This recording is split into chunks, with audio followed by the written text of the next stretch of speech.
Hello students. So last time हम लोग कर रहे थे नाउन्स में वो वाले वर्ड्स जिनका एक मीनिंग होता है सिंगुलर में और दूसरा मीनिंग होता है इन प्लूरल। हम लोग ऑलरेडी ये टॉपिक्स में कुछ इंपॉर्टेंट जो वर्ड्स थे वो ऑलरेडी डिस्कस कर चुके हैं। Nouns which have one meaning in singular and another meaning in plural. उस दिन मैंने लास्ट लेक्चर में आप लोगों के साथ ये सारे के सारे वर्ड्स डिस्कस कर लिए थे। So today I am going to give their examples and start forward. Okay, just write down very first example.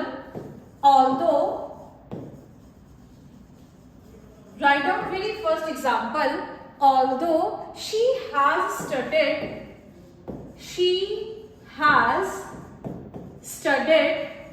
English. Although she has studied English, yet she does not know. Yet she does not know. She does not know the dash. You can say you are provided with the options as alphabet or alphabets. आप लोगों को ये sentence आ सकते हैं और sentence के साथ ही चाहे ये फिलर्स की फॉर्म में आए चाहे ये एरर करेक्शन वाली फॉर्म में आए, लेकिन ये क्वेश्चंस ऐसे क्वेश्चंस आने के पूरे चांसेस रहते हैं। So just have a look at the sentence. Although in Hindi we call although हालांकि। अगर किसी को अभी भी इसका मीनिंग नहीं पता तो इट्स अ हम्बल रिक्वेस्ट कि वो उस चीज को नोट डाउन कर सकते हैं, बिकॉज समटाइम्स हम लोगों को कुछ वर्ड्स के मीनिंग नहीं पता होते। तो इट्स बेटर कि अगर आप लोगों को कोई भी चीज नहीं समझ आएगी, just write down in comment box कि आप लोगों को किस वर्ड का मीनिंग नहीं समझ में आता। हालांकि she has studied English yet she does not know the alphabets. जब तक हम सबको अल्फाबेट और अल्फाबेट्स का रियल मीनिंग नहीं पता होगा, we are not able to do this question. So let me remind it again. आप लोगों ने लास्ट लेक्चर में भी किया था कि अल्फाबेट का मीनिंग है ए टू जी, पूरे के पूरे 26 लेटर्स का जो हमारा सेट है। We are going to cover all the 26 letters in alphabet. और जब भी हम बात करेंगे अल्फाबेट्स की, तो अल्फाबेट्स मीन्स भाषाएं, लैंग्वेजेस। तो इन दोनों के मीनिंग में फर्क है। लेकिन अगर इस सेंटेंस को आप थोड़ा सा हिंदी पर्सपेक्टिव से भी सॉल्व करने की कोशिश करोगे, इसको बनाने की कोशिश करोगे, इवन देन आप लोगों का ये सेंटेंस बहुत इजीली बन जाएगा। सो अब इसको ध्यान से पढ़ते हैं। एग्जामिनर वांट टू से, दे वांट टू आस्क, हालांकि शी हैज स्टडीड इंग्लिश, हालांकि उसने इंग्लिश पढ़ रखी है, yet she does not know, फिर भी उसको नहीं पता। क्या नहीं पता?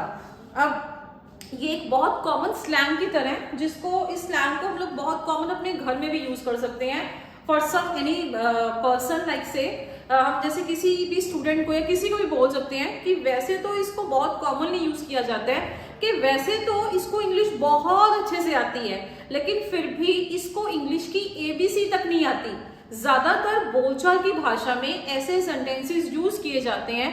तो अगर आप खाली उसका सहारा भी लेते तभी आप लोगों का ये आंसर बहुत जस्टिफाइड वे से आ सकता था। She does not know the, यहाँ पे भाषाओं की तो कोई बात ही नहीं की जा रही। सो एक बात क्लियर है कि अल्फाबेट मेरा ऑप्शन नहीं हो सकता। So clearly the answer is alphabet. हालांकि उसको बहुत अच्छे से इंग्लिश आती है, लेकिन फिर भी उसको इंग्लिश का ABC भी नहीं आता। That is a question what examiner is going to ask. So you can clearly take the option alphabet. Okay, one more example. Write down. You should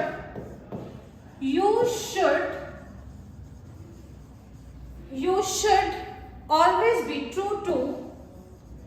You should always be true to your word या फिर words.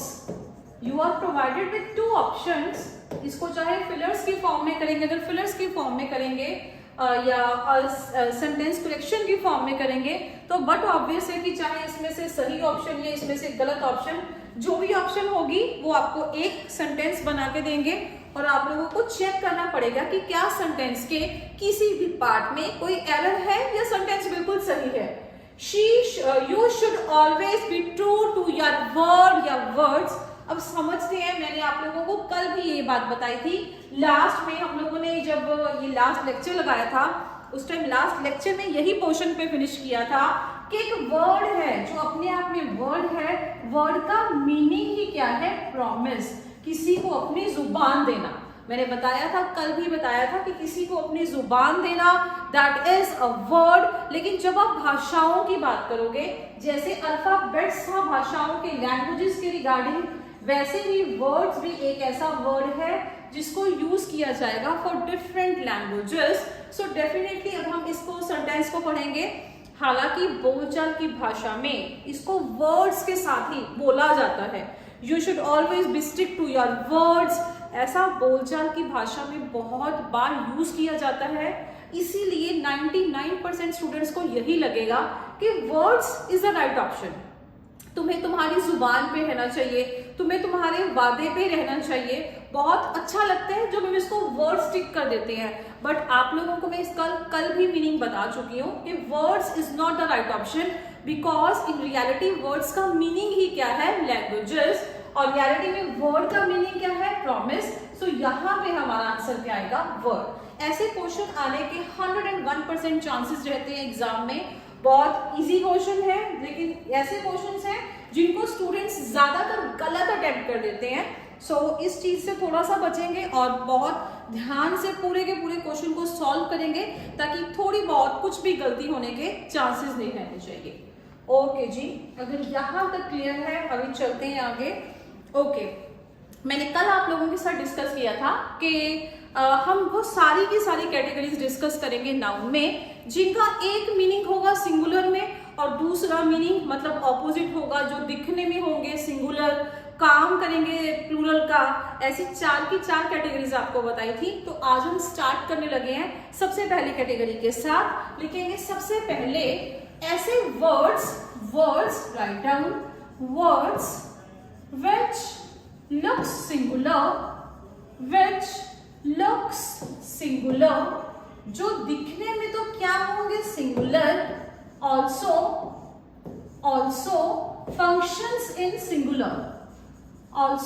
functions in singular, जो दिखने में भी singular होंगे और काम भी किसका करेंगे? सिंगुलर का। तो ऐसे बहुत सारे वर्ड्स हैं। अब जैसे देखिए, मैं एक बहुत ही कॉमन वर्ड उठा के चल रही हूँ। The basic noun is boy. अब बॉय की बात करें, बॉय लड़का सिंगुलर वर्ड है और काम भी सिंगुलर का ही करेगा। लेकिन एग्जामिनर आपको ऐसे क्वेश्चन बिल्कुल भी नहीं पूछेगा, because they are very easy. ये चीज दिखने में सुनने में पता चल जाती है, लेकिन कुछ ऐसे वर्ड्स हैं जो हमारे दिमाग में एक कंफ्यूजन, एक डायलेमा लेके आते हैं कि क्या ये सिंगुलर होगा या क्या ये प्लूरल होगा। वहां पे वो चीज समझनी बहुत मुश्किल हो जाती है। तो आइए डिस्कस करेंगे हम कुछ ऐसे वर्ड्स। उससे पहले इस कैटेगरी में लिख लो कि all uncountable nouns, that means जिनको गिना ही नहीं जा सकता। मैंने पहले भी आप लोगों को ये बताया था कि जिन चीजों को काउंट नहीं किया जा सकता, उन वर्ड्स को आप हमेशा सिंगुलर की कैटेगरी में ही लेके जाएंगे। लास्ट टाइम भी जब मैंने नाउन्स के जो आपको 5 टाइप्स करवाई थी, तब भी मैंने बताया था, और एक बार फिर से इस रूल को रिकॉल करवा रही हूँ कि the things which can not be counted, जिन चीजों को गिना नहीं जा सकता, किसी कैटेगरी में तो उनको फॉल करवाओगे, वेदर सिंगुलर वेदर प्लूरल। सो हम लोग उन वर्ड्स को सिंगुलर कैटेगरी में लेके चलते हैं।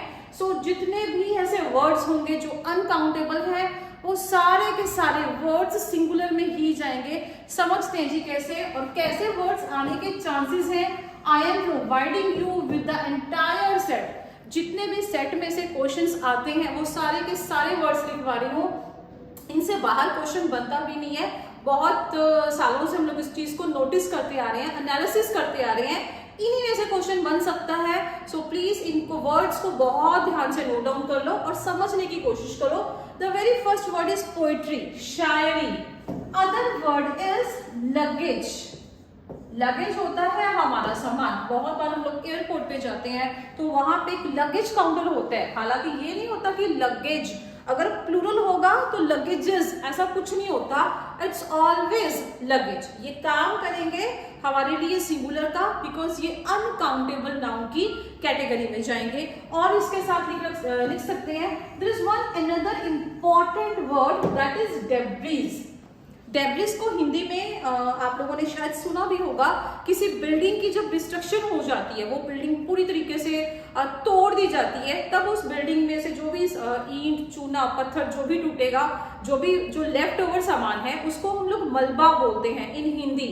बस उसी मलबे को इंग्लिश में क्या बोला जाएगा, you call that is debris. उसको कचरा नहीं बोल सकते, बिकॉज कचरा या ऐसा कुछ भी गार्बेज, वो सॉर्ट ऑफ ऐसा कचरा है, ये ऐसा सामान है जो हमारे घरों से लिया जाता है, जैसे वेजिटेबल्स पील है या ऐसा बहुत कुछ है जो हम लोग घर से कचरा निकालते हैं, लेकिन एग्जैक्टली इसको कचरे की कैटेगरी में नहीं लेके जाते।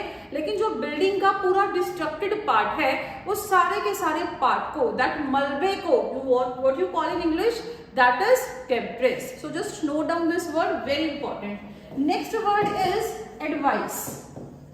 ओके, बहुत बार स्टूडेंट्स मेरे से ये पूछते हैं कि मैम एडवाइस के स्पेलिंग्स क्या हैं।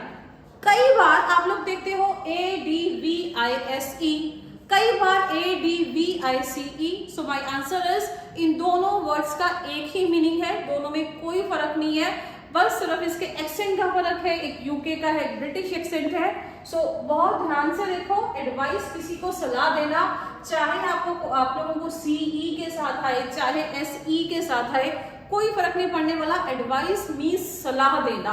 और ये भी सारे के सारे वर्ड्स जितने भी नोट डाउन करवा रही हूँ, all that words come under the category of uncountable nouns.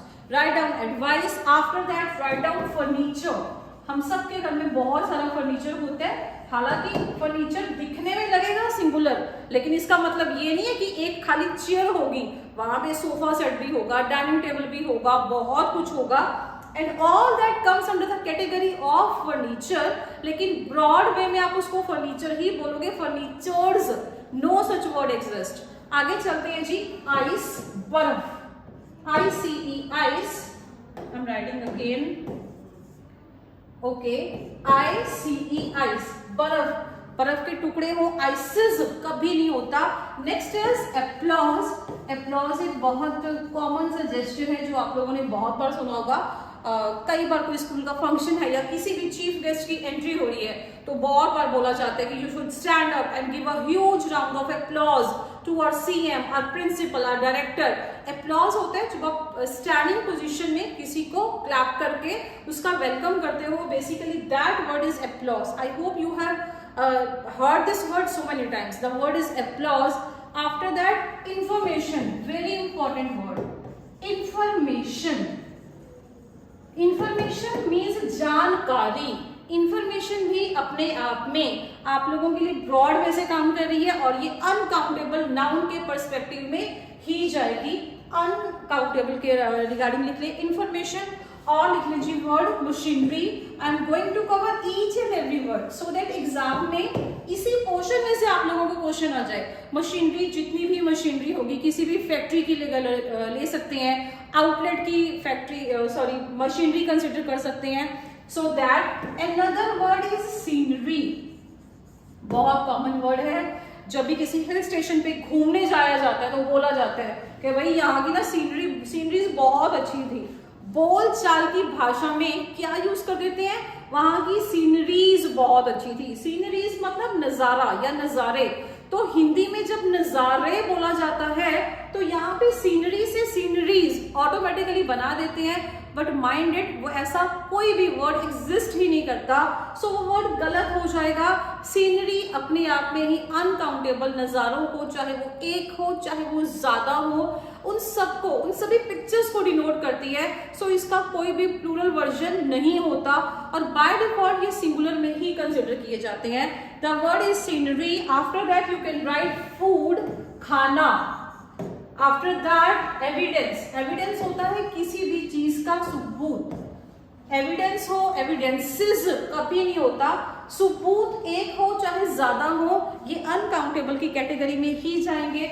Next you can right unemployment. Believe me, exam में अगर क्वेश्चंस बनते हैं तो इन्हीं वर्ड्स को बार बार रेपिटेशन में यूज करके ही बना दिए जाते हैं। Unemployment you can right. Another word is news. आप लोगों ने बहुत बार देखा होगा कि ये एक वर्ड है न्यूज। ये हम लोगों को लगता है कि न्यूज है, लेकिन इसका कोई प्लूरल वर्जन नहीं होता। ये वर्ड्स जैसे हैं, ये वर्ड्स एज इट इज बिल्कुल वैसे ही रहेंगे, नो चेंज, और इनको सिंगुलर में ही कंसिडर करेंगे। After news you can right gold. If I am writing gold ना, दैट डजंट मीन कि स्पेसिफिकली आप लोग मेटल्स में गोल्ड को ही कंसिडर करो। अगर मैंने यहाँ पे गोल्ड लिख दिया तो बाय डिफॉल्ट आई होप आप लोग समझते होंगे कि जितने भी मेटल्स हैं you are going to consider all that metals, चाहे वो गोल्ड है, सिल्वर है, कॉपर है, आयरन है, एल्यूमिनियम है, जितने भी मेटल्स हैं वो सारे के सारे इसी कैटेगरी में आ जाएंगे। जितने भी बच्चा आपके मेटल्स होंगे you consider that as singular और अनकाउंटेबल की कैटेगरी में जाएंगे, बिकॉज इन मेटल्स को या इनकी क्वांटिटी को मेजर किया जा सकता है, इनको काउंट नहीं किया जा सकता। Next is very common word hair, HAIR, hair. कई बार हमारे बोलचाल की भाषा में भी मुंह से ये निकल जाता है कि मेरे हेयर्स बहुत खराब हो रहे हैं। No such word exist. Hairs जैसा कोई वर्ड एग्जिस्ट ही नहीं करता। बहुत छोटे लेवल के, बस लो लेवल के एग्जाम्स में हेयर्स के रिगार्डिंग भी ऐसा क्वेश्चन आ सकते हैं, एरर की फॉर्म में हो, किसी भी फॉर्म में हो, they can use the word hairs. हालांकि ये काफी स्टूडेंट्स को क्लियर होता है कि हेयर्स नहीं होता। बोलचाल की भाषा में कई बार स्लिप ऑफ टंग होने के कारण हम लोग यूज कर सकते हैं, but try to avoid that, because जो वर्ड एग्जिस्ट ही नहीं करता उसको अगर बोलेंगे भी गलत तो डेफिनेटली एग्जाम में अटेम्प्ट भी वो गलत किया जाएगा। So try to improve your vocab and this extend also कि हेयर्स कोई ऐसा वर्ड नहीं होता। एक की बात कर रहे हैं, ज्यादा की बात कर रहे हैं, it's always hair. Next write down happiness. Happiness doesn't mean कि खाली खुशियों की बात कर रहे हैं। हैप्पीनेस मीन्स जितनी भी फीलिंग्स हैं हम लोग ऑलरेडी कर चुके हैं, भाववाचक संज्ञा, एब्स्ट्रैक्ट नाउन। तो आप लोग इस कैटेगरी को ध्यान से पढ़ो। इन सारे वर्ड्स को जो मैंने पिछली स्लाइड पे भी लिखे हैं और इस स्लाइड पे भी लिखे हैं, इन सारे वर्ड्स को आप लोग गो थ्रू करो। आप 1 मिनट के लिए वीडियो को पॉज कर सकते हैं। आई ऑलवेज रिकमेंड वीडियो को पॉज करो, इन सारे वर्ड्स को 1-1, 2-2 बार बोल के देखो। जितनी बार आप इन वर्ड्स को बोल के देखोगे आपको समझ में आ जाएगा, याद हो जाएगा, बिकॉज ऐसा कोई वे आउट नहीं है कि आप लोग इन वर्ड्स को क्रैम करने बैठो। No need to cram, no need to learn. Just आप इनको 2-3 बार अगर बोल लोगे, रिवाइज कर लोगे, बेटर है अगर आप इसको 1 या 2 बार कॉपी में नोट डाउन करके देख लोगे, देन आई कैन बेट आप लोगों का ये जो वर्ड्स है, ये पूरा का पूरा सेट है, ये आपके दिमाग में बैठ जाएंगे और जब भी इसके रिलेटेड क्वेश्चन आएंगे आप लोगों का क्वेश्चन गलत नहीं होगा। सो आई होप यहां तक आपको क्लियर हो गया होगा। सो आगे चलते हैं जी। यस, ओके जी। अगर ये वर्ड्स थे, अगर मैंने आपको क्या बताया कि जैसे मैंने एक वर्ड ले लिया शुगर, क्योंकि ये जितने भी कैटेगरी हैं अनकाउंटेबल नाउन, ये सारी की सारी अनकाउंटेबल वाली कैटेगरी थी। और अनकाउंटेबल वाली कैटेगरी में मैंने पहले ही बता रखा है कि जितने भी एब्स्ट्रैक्ट नाउन है या जितने भी मटेरियल नाउन है वो सारे के सारे वर्ड्स आप लोगों के अनकाउंटेबल में जाएंगे। और अगर वो अनकाउंटेबल में है तो ऐसे वर्ड्स को पिक करो जो दिखने में होंगे सिंगुलर और काम भी करेंगे सिंगुलर का। अब समझते हैं, एक वर्ड है शुगर। क्या कभी भी किसी ने शुगर के आगे अ या एन ऐसा लगा सकते हो? That is not possible, because a sugar या एन शुगर, देखो एन तो आप लगा ही नहीं सकते हो, बिकॉज एक चीज हमारे दिमाग में होती है कि an is always used for the words which gives in vowel sound. जहां जिन वर्ड्स के स्टार्टिंग से वाउल साउंड आएगी वहीं पे हम लोग एन यूज करते हैं। And this word is sugar, it start with श। तो अगर श से स्टार्ट हो रहा है तो डेफिनेटली ये वाउल साउंड तो नहीं है, इसका मतलब एन तो डेफिनेटली यूज नहीं करेंगे।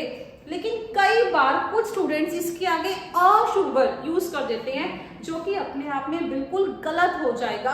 अभी तो मैंने आप लोगों को बताया कि ये जितने भी वर्ड्स हैं ये अनकाउंटेबल है, अगर ये अनकाउंटेबल है, so how can we add a means एक, अगर वो एक है, सिंगुलर है, दैट मीन्स वो गिना जा सकता है। अगर वो गिना जा सकता है तो वो अनकाउंटेबल कैसे होगा? So that depends, that is the reason why we are not going to use a और an any article before sugar.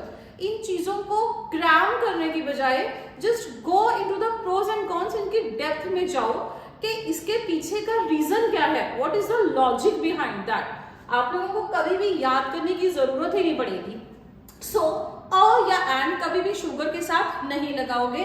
वैसे ही मैं कोई भी और वर्ड ले लूं, इंफॉर्मेशन, हो सकता है किसी के दिमाग में आए कि मैम इंफॉर्मेशन के साथ भी क्या हम कभी भी अ या एन यूज कर सकते हैं?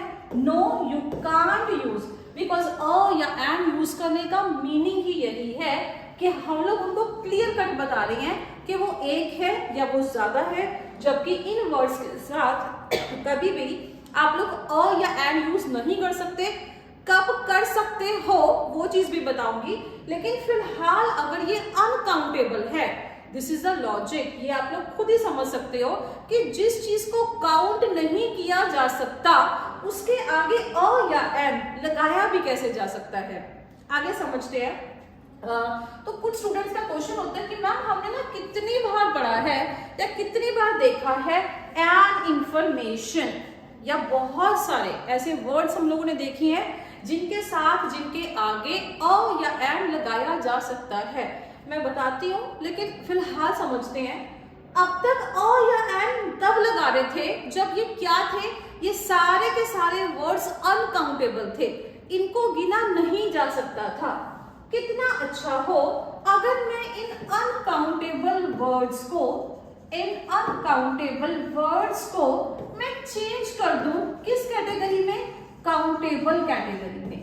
अगर आप इन चीजों को काउंटेबल बनाना चाहते हो, यस, आप लोग इनके साथ आप लोग इनको काउंटेबल बना सकते हो, लेकिन उससे पहले भी बताते हो, उससे पहले एक पॉइंट हमारा और है।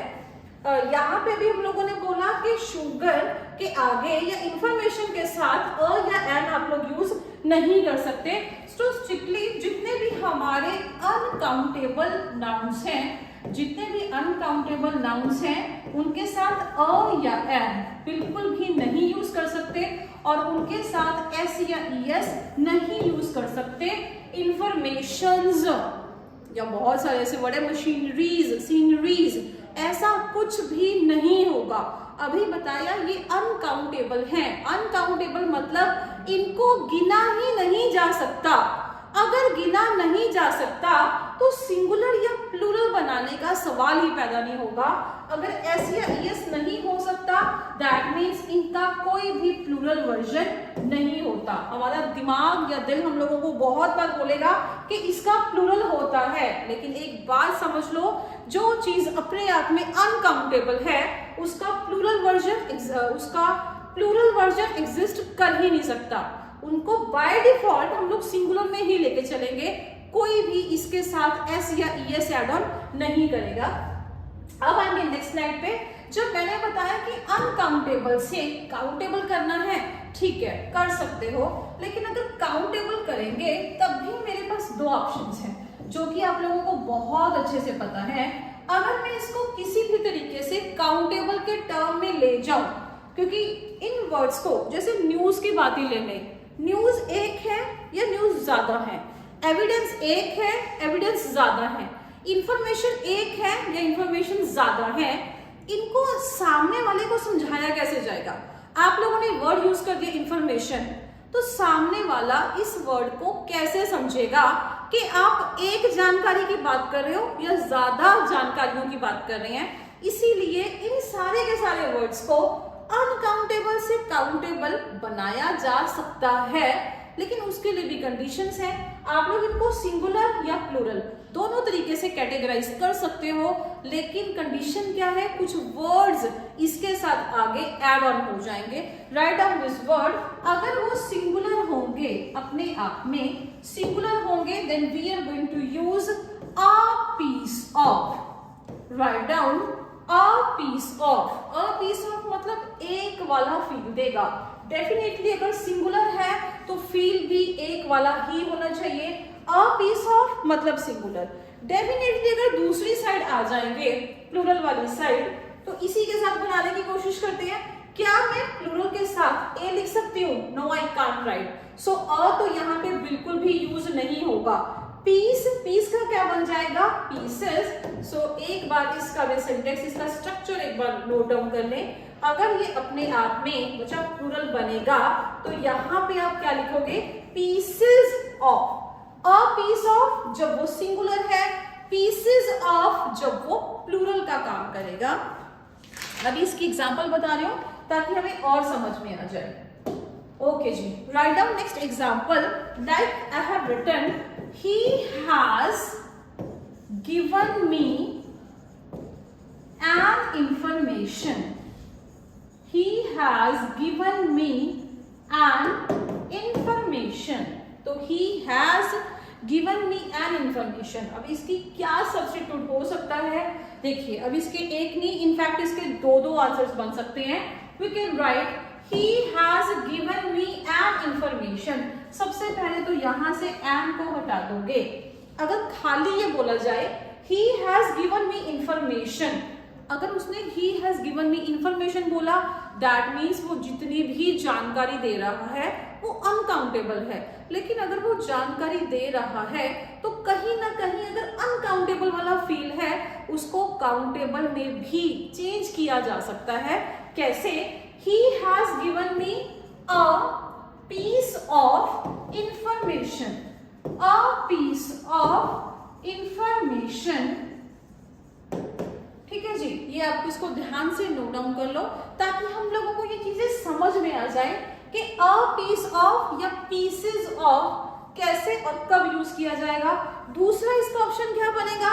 He has given me pieces of information। इसका मतलब वो एक की नहीं ज्यादा की बात कर रहा है। ज्यादा की बात करेगा, प्लूरल की बात करेगा, इट्स ओके, लेकिन वो काउंटेबल होनी चाहिए। मान लो मैंने तुम्हें एक जानकारी दी, so the answer would be he has given me a piece of information. या उसने मेरे को 5 जानकारी दी, he has given me 5 pieces of information। इसका मतलब उसने मेरे को 5 जानकारियां दी। लेकिन अगर खाली लिखोगे he has given me information, that means ये सिर्फ और सिर्फ अनकाउंटेबल, जिसको गिना ही नहीं जा सकता, वो वाला फील देगा इसको। चलिए जी, एक और क्वेश्चन ऐसा करवा रही हूँ। Write down, he wants to buy, ये एज इट इज क्वेश्चंस आते हैं एग्जाम्स में। he wants to buy some furnitures। He want to buy some furnitures। समझते हैं इस चीज को? फर्नीचर्स, यहाँ पे तो जो मिस्टेक्स है ये हम लोगों को देखने से ही पता चल जाएगा कि ma'am furnitures, no such word exist. यहाँ से एस को हटाना पड़ेगा। He wants to buy some furniture। He wants to buy some furniture। ऐसे बहुत बार आप लोगों को क्वेश्चंस देखने को मिलेंगे। बहुत छोटा एरर होता है और आपको ये हमेशा एरर वाले क्वेश्चन नहीं आएंगे। So try to attempt that very carefully so that ये इतना इजी क्वेश्चन सही हो जाए। Write down next, all the evidences were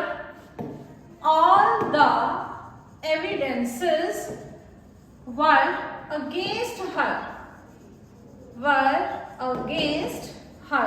यहाँ पे ये बहुत छोटी सी एग्जांपल है। Evidences, no such word exist, यहाँ पे एविडेंस आएगा। चाहे ऑल है, ऑल होने के बावजूद भी यहाँ पे ये एविडेंस ही आएगा।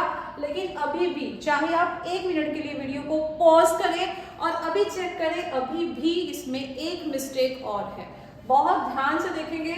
All the evidence were against her, यहाँ पे मैंने एविडेंसेस का एविडेंस तो कर दिया लेकिन अभी भी ये गलत है। शायद 1 आधा मिनट लग जाए सोचने में कि मैम अब तो सही होना चाहिए, लेकिन फिर थोड़ा सा फ्लैशबैक में जाओ, 10-15 मिनट पिछले लेक्चर पे आप लोग आ जाए। तो आपको समझ में आ जाएगा कि ऑल द एविडेंसेस, ये सारे के सारे वर्ड्स मैंने आपको लिखवाए थे और हेडिंग क्या दी थी, जो दिखने में होंगे सिंगुलर और काम भी किसका करेंगे, सिंगुलर का। तो एक बात समझनी पड़ेगी कि ये जितने भी वर्ड्स हैं अगर ये सिंगुलर हैं तो काम अगर सिंगुलर का करवाओगे तो वर्ब यहाँ पे प्लूरल कैसे दे सकते हैं। अगर ये वर्ड सिंगुलर है तो इसके साथ जो वर्ब होगी, नाउन के साथ जो वर्ब लगा रहे हो, डेफिनेटली उस वर्ब को भी सिंगुलर होना ही पड़ेगा, बिकॉज सिंगुलर नाउन हमेशा अपने साथ सिंगुलर वर्ब लेगा, प्लूरल नाउन अपने साथ प्लूरल वर्ब लेगा।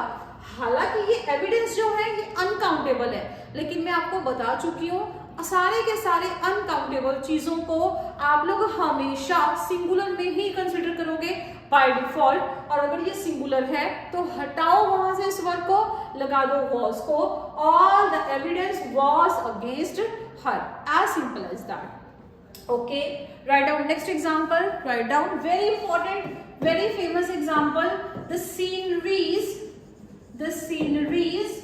of Kashmir, the sceneries of Kashmir are very charming, the sceneries of Kashmir are very charming। तो समझते हैं जिस क्वेश्चन को, इस क्वेश्चन को फिर से वीडियो को पॉज करें, एक बार इस सेंटेंस को अपने आप से ठीक करने की कोशिश करें। और अब अगर जैसे आपका आंसर रेडी हो चुका, अब आंसर को चेक करो।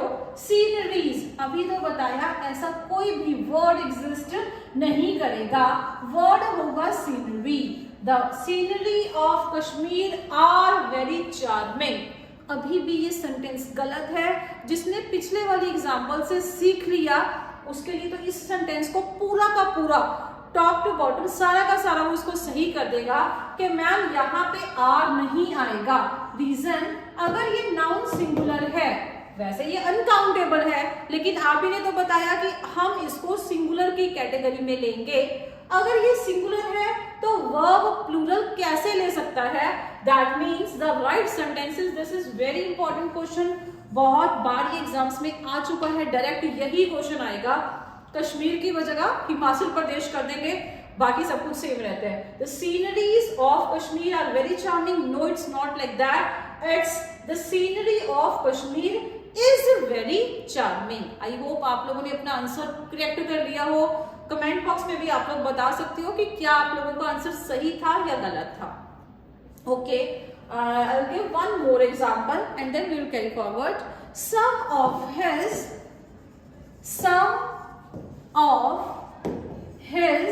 luggages were lost in the train.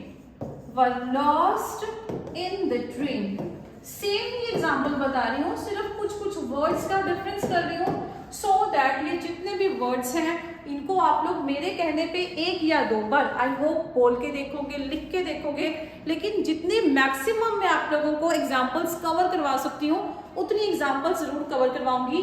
और some of his luggages, luggages जैसा कोई वर्ड नहीं होता, the word is luggage. Some of his luggage were lost in the train, it would not be were, यहाँ पे आएगा बच्चा was, some of his luggage was lost in the train। I hope ये अच्छे से ढंग से समझ में आ गया होगा। ये पहला पर्सपेक्टिव था। अब चलते हैं आगे, नेक्स्ट पे चलते हैं। नेक्स्ट कैटेगरी है nouns which, this is second one, nouns which looks plural, जो दिखने में तो प्लूरल होंगे but functions in singular, but functions in singular, जो काम करेंगे सिंगुलर का, जो दिखने में होंगे प्लूरल, हमें लगेगा कि ये ज्यादा हैं, क्योंकि वो दिखने में, अगर दिखने में ज्यादा हैं, इसका मतलब एक बात जरूर है कि इनके साथ एस या ईएस या आईईएस पक्का ऐड ऑन होगा। अगर इनके साथ S E S I E S होगा तो दिखने में ये लगेंगे प्लूरल, लेकिन रियलिटी में ये काम करेंगे किस चीज का, सिंगुलर का। समझते हैं इसको बहुत ही फेमस और इंपॉर्टेंट एग्जांपल के साथ। सबसे पहले स्टार्ट करेंगे, इसके अलग अलग पर्सपेक्टिव्स हैं। Firstly I am going to start with name of subjects. कुछ सब्जेक्ट्स के ऐसे नाम हैं जिनके साथ एस या ईएस लगाया जाता है, इसीलिए हम लोगों को बार बार ये फील आता है कि शायद ये अपने साथ ये प्लूरल वर्जन है, क्योंकि वो दिखने में प्लूरल है तो काम भी प्लूरल का करेंगे। ये बहुत बार हमारे दिमाग में आएगा, लेकिन समझते हैं ये एग्जैक्टली काम कैसे करते हैं। सबसे पहले ऐसे सब्जेक्ट्स का नाम मेरे को बताओ। आप लोग वीडियो पॉज करने की जरूरत नहीं है, अभी आप मेरे को कमेंट बॉक्स में बार बार लिख के बता सकते हो। कमेंट्स में लिख के बताओ कितने ऐसे सब्जेक्ट्स हैं जिनके नाम आप लोग जानते हो, जो दिखने में होंगे प्लूरल और काम तो करेंगे सिंगुलर का, वो बात मैं बताऊंगी। फिलहाल जिनके नाम के साथ एस या ईएस लगाया जाता है, खाली उन सब्जेक्ट्स के नाम बता दो। तो आई होप आप लोगों ने कमेंट्स में लिखा भी होगा। The very first and important word, ये टॉपिक, ये सब्जेक्ट आप लोग सब पढ़ चुके हो और बचपन से, आई थिंक नर्सरी से हम लोग ये सब्जेक्ट करते आ रहे हैं, nursery after that LKG UKG से। The word is mathematics. Mathematics जिसकी short form maths, it's not math, it's maths या मैथमेटिक्स। मैथमेटिक्स बहुत बार यूज किया जाता है। मैथमेटिक्स के अलावा और भी बहुत सारी एग्जांपल्स हैं, आप लोगों ने भी कमेंट बॉक्स में लिखी होंगी। अदरवाइज कुछ एग्जांपल्स हैं वो मैं नोट डाउन करवा रही हूँ। सब एग्जांपल्स का नहीं पता चल सकता, लेकिन कोई बात नहीं, बहुत कॉमन पर्सपेक्टिव पे ही क्वेश्चन आएगा। Mathematics, economics, physics, you can write as many as you can. Physics, social studies, after that politics, apart from that yes, और इसके अलावा भी बहुत सारे एग्जाम्पल्स बन सकती हैं। आप लोग जितनी भी चाहे एग्जाम्पल्स, जो भी आप लोगों का पर्टिकुलर ग्रेजुएशन में है या आप लोग जो भी पढ़ चुके हो, उन सारे के सारे सब्जेक्ट्स, आई मीन टू से सिर्फ समझ में आना चाहिए कि ये वो सब्जेक्ट्स हैं जिनके साथ एस लगा होता है। तो ये बेसिकली हम लोगों को फील किस चीज का देंगे, ये हम लोगों को फील आएगा कि शायद ये सिंगुलर नहीं है, ये प्लूरल है। रीजन, इसके साथ एस लगा होता है। तो I will give you one example, write down. Mathematics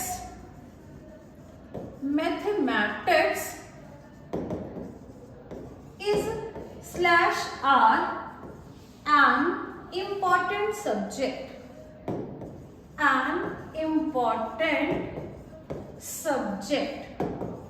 समझते हैं इस चीज को। मैथमेटिक्स इज या आर एन इम्पॉर्टेंट सब्जेक्ट। अब ज्यादातर स्टूडेंट्स इसके साथ mathematics are an important subject, शायद वो इस चीज को टिक करके आए क्योंकि उनको लगेगा कि मैथमेटिक्स है तो आर लगा दो, लेकिन यहाँ पे आर नहीं आएगा। अभी आप लोगों को बताया ये दिखने में क्या होगा, प्लूरल, लेकिन काम करेगा किसका, सिंगुलर का। सो बाय डिफॉल्ट पता चलना चाहिए कि mathematics is an interesting subject. Interesting लिख लो, डिफिकल्ट लिख लो, जैसा जिसको लगे वैसा आप लोग लिख सकते हो, बट माइंड वन थिंग, इसके साथ इज लगाओगे, आर कोई भी टिक नहीं करेगा। बहुत कॉमन क्वेश्चन है, लो लेवल से हाई लेवल जो भी एग्जाम हो, इस टाइप के क्वेश्चंस आने के पूरे चांसेस रहते हैं। सो प्लीज इनको ढंग से कर लो सो दैट आप लोगों के मार्क्स बहुत अच्छे से क्योर हो जाएं। Mathematics is an interesting subject. अच्छा, यहाँ तक तो समझ में आया, लेकिन एक और इसकी एक एक्सेप्शन भी है। आई गेस कि अगर हम सब्जेक्ट को ढंग से पढ़ रहे हैं तो उसकी एक्सेप्शन करनी भी साथ में बहुत जरूरी है। I am writing one exception, just write down. If we add the, ये एक्सेप्शन है, अलग से लिखवा रही हूं। इफ वी एड द और possessive adjective और possessive adjective, ये शायद ऐसे टर्म है जो कुछ स्टूडेंट्स के लिए नहीं हो, लेकिन नाउन्स फिनिश होते ही हम लोग नेक्स्ट टॉपिक स्टार्ट करेंगे, प्रोनाउंस। तो वहां पे आप लोगों को इसके रिगार्डिंग बहुत अच्छे से इंफॉर्मेशन मिल जाएगी। So not to worry, possessive adjective like, जितने भी पोजेसिव एडजेक्टिव हैं वो मैं सारे के सारे आप लोगों को यहाँ पे नोट डाउन करवा रही हूँ। Write down my, our, your, my, our, your, his, her, its, their. वैसे ये टॉपिक वहां पे भी कवर होगा प्रोनाउंस में, लेकिन फिलहाल के लिए आप लोग ये जितने भी पोजेसिव एडजेक्टिव्स हैं इनको अच्छे से नोट डाउन कर सकते हो। हाँ जी, these are your possessive adjectives. तो मैंने अभी क्या बताया कि जितने भी ऐसे वर्ड्स हैं, जैसे ये मैथमेटिक्स था, अगर इसके आगे हम लोगों ने द यूज कर दिया, दैट मीन्स मैंने अब इसके आगे द यूज कर दिया, द मैथमेटिक्स। अब बहुत डिफरेंस है, अगर खाली मैथमेटिक्स लिखा है तो आंसर इज के साथ आएगा, mathematics is an interesting subject. लेकिन अगर इसका दूसरा वर्जन, इसकी एक्सेप्शन ली जाए, द मैथमेटिक्स या फिर our mathematics, my mathematics, your mathematics, his mathematics, her mathematics, जितनी बार भी आप लोग यूज करोगे, या तो इसके साथ द यूज कर रहे हो या फिर इनमें से कोई भी पोजेसिव एडजेक्टिव यूज करोगे। आगे लिखते हैं जी, देन इट बिकम्स, मैं I am writing over there, then it becomes their concepts. इसको चीज को ध्यान से लिख ले, नोट डाउन कर लो, इसका मीनिंग क्या है। ये बेसिकली कहना क्या चाहता है, अगर खाली मैथमेटिक्स लिखा हुआ था तब वो एक सब्जेक्ट का काम कर रहा था, mathematics is an interesting subject, ये बिल्कुल सही है। लेकिन इसके साथ आर भी यूज करेंगे, कब यूज करेंगे वो समझो, क्योंकि अब मैंने मैथमेटिक्स के साथ द यूज कर दिया या फिर इनमें से कोई भी पोजेसिव एडजेक्टिव यूज कर दिया, तब वो यूज करने के बाद अब वो मैथमेटिक्स सब्जेक्ट ही नहीं रहा, अब वो उस सब्जेक्ट के कॉन्सेप्ट्स हो जाएंगे। और कॉन्सेप्ट्स मतलब हम लोगों को कितने उस सब्जेक्ट के कॉन्सेप्ट्स क्लियर हैं, उस तरीके से बात होंगे।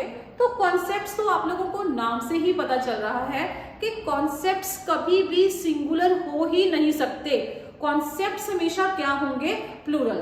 तो जनरली अगर मैथमेटिक्स के आगे कुछ भी नहीं लगा हुआ तब हम लोग इसको सिंगुलर में लेके चलेंगे, लेकिन अगर इसके साथ द यूज कर दिया या फिर कोई भी पोजेसिव एडजेक्टिव यूज कर दोगे, तब वो वहां पे आर के साथ यूज किया जाएगा।